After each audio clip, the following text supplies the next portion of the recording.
নমস্কার, কেমন আছেন সবাই? আশা করি সকলেই ভালো আছেন।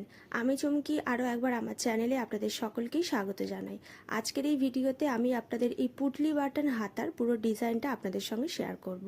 তো আমি এখানে আগে থেকেই মেন কাপড়ের ওপরে হাতার পাট কাটিং করে রেখেছি। প্রথমেই আমি এখানে পুটলি বাটনটা রেডি করে নিচ্ছি। তো এখানে আমি 2 বাই 2 ইঞ্চি একটা কাপড় নিয়েছি। এরপর এর ভেতর থেকে ঠিক একই রকমের কাপড় আমি এইভাবে দিয়ে দেব এবং এই ধরনের একটা পুটলি বাটন রেডি করে নেব। এরপর সুতো দিয়ে আমি এটাকে লক করে নিচ্ছি। সুতো দিয়ে ভালো করে লক করে নেওয়ার ফলে দেখুন পুটলিটা প্রায় রেডি হয়ে গেছে। আর যা এক্সট্রা কাপড় ছিল অবশ্যই কিন্তু কেটে বাদ দিয়ে দিতে হবে।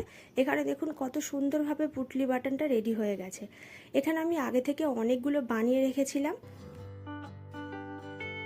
এরপর এক এক করে হাতার পাটের সমস্ত পুটলিগুলো লাগিয়ে নেব। তো আমি এখানে মেন কাপড়ের ওপরে যেহেতু কাটিং করেছিলাম, মেন কাপড়ের ওপরে ডিজাইনগুলো এক এক করে লাগিয়ে নেব। যে যে জায়গায় পুটলি বাটনগুলোকে লাগানো হবে সেখানে এইভাবে দাগ দিয়ে দিতে পারেন।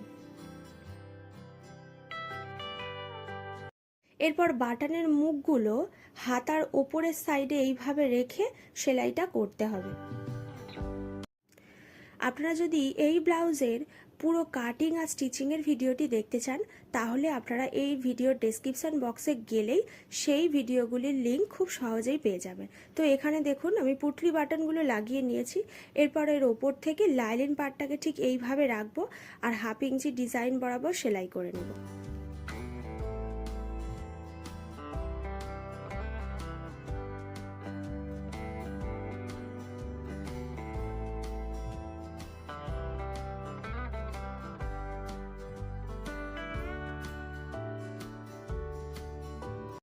এরপরে আমি লাইলিন কাপড়টাকে উল্টে নেব, সেই কারণে এখানে কাট লাগিয়ে নিচ্ছি।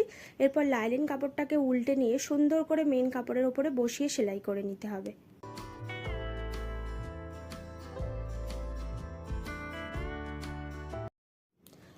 আপনারা যদি এই ধরনের আরও নতুন নতুন হাতার ডিজাইনের ভিডিও দেখতে চান অবশ্যই কিন্তু আমার চ্যানেলটিকে সাবস্ক্রাইব করে রাখবেন আর বেল বাটন অবশ্যই অন করে রাখবেন। তো আজকের মতো ভিডিওটি এইখানেই শেষ করছি। ভিডিওটি কেমন লেগেছে অবশ্যই আমাকে কমেন্ট করে জানাবেন আর ভিডিওটি যদি ভালো লেগে থাকে অবশ্যই কিন্তু শেয়ার করে দেবেন।